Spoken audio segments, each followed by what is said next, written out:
A recent Microsoft survey conducted globally found that 41% of these people contemplated quitting their job. A different study by the Bureau of Labour Statistics in the US showed 4 million people left their jobs in April, which was a 20-year high. So why are so many people leaving their jobs? Well, joining me now is Susan Armstrong, founder and editor of the Suite Collective. How are you, Susan? I'm very well, thank you, Janie. These are large numbers, and in such vulnerable times, what are some of the main reasons for resigning or thinking about leaving jobs? Yeah, I mean, they're calling it the Great Resignation. And whilst I'm not sure that that is something that we should be considering at this point in time with everything that's going on, I think it's something that bosses in Australia should be considering. I've been interviewing quite a few of them, and they're putting plans in place for it's going to when it's going to happen rather than if it's going to happen, that their top talent will start leaving. And there are a number of reasons for this. I think the pandemic has made people reevaluate what their priorities are. They're looking for more money. Perhaps they don't want to go back to work full time, so they're looking for jobs that will create that kind of work-life balance. So there are so many reasons, but I think certainly at this time, the last 16, 17 months have given people a real time, a pause for thought to figure out what it is they want to do going forward. And you, Susan, recently resigned and now you have your own business. I sure do. Yeah. I mean, I'm really lucky. I know that there is, a lot of sort of trouble at the moment and people are really struggling. Earlier this year, I decided to leave after almost 25 years working for other people to launch my own company, the Suite Collective. And we're a media company that is committed to celebrating and supporting women in leadership through exceptional storytelling. Now, it was absolutely terrifying. I've never done anything like that. And I didn't even think I had that entrepreneurial spirit. But I thought if there was ever a time I was going to do it, it was now. And I kind of haven't looked back since. That's great. I was going to say, was it a scary situation, especially in these times, to actually take that leap?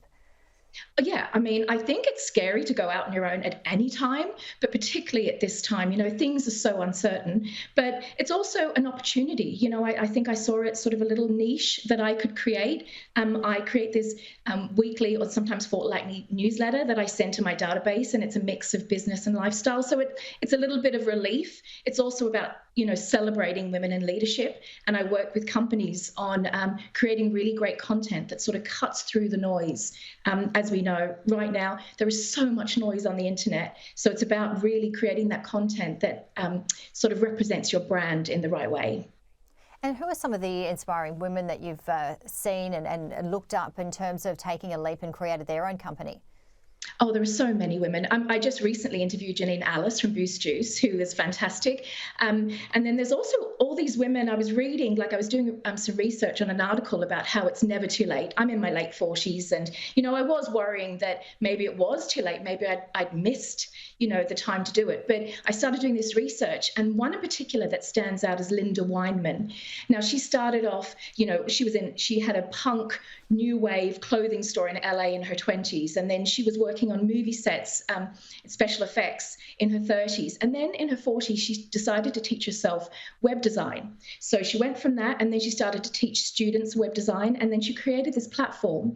The platform ended up being lynda.com, which, as we know, LinkedIn bought for, I think it was 1.5 billion in cash and paid that to Linda. She was in, I think, her 60s when that happened. So it's kind of proof that it isn't ever too late.